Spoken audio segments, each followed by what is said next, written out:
Simple nga lang ang naging selebrasyon namin ng Mother's Day. At maraming salamat sa The Food Talk Poblacion 1 branch at kahit papaano ay nakapag-celebrate kami ng Mother's Day.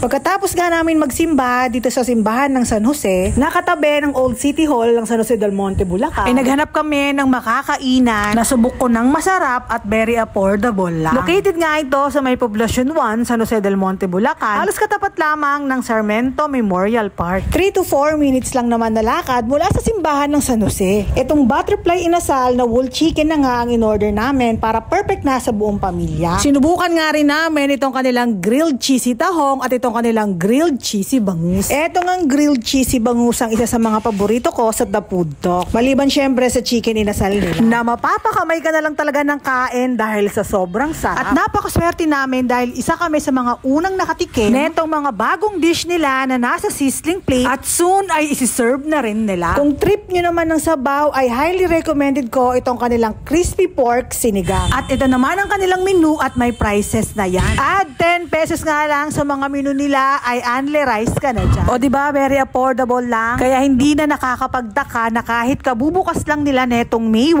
ay dinadayo at tinatao na itong brunch nila na ito. Kahit naging simple lang ang celebration namin ng Mother's Day, nagiging special naman ito dahil salo-salo kaming kumakain. At magiging memorable ito dahil ang sasarap na mga pagkain dito sa The Food Talk. Para sa mga taga Poblacion 1 or any na malapit na barangay dito, subukan at dayuhin nyo na rin itong The Food Talk Chicken Inasal. I-like at i-follow nyo na rin itong kanilang mga FB page. At para naman sa mga taga Muson or dyan sa Sarmiento Homes, ilalagay ko na lang yung link sa comment section ng vlog ko sa isang branch nila dyan. Yun lang mga Jai, belated Happy Mother's Day! Please like, share, and follow!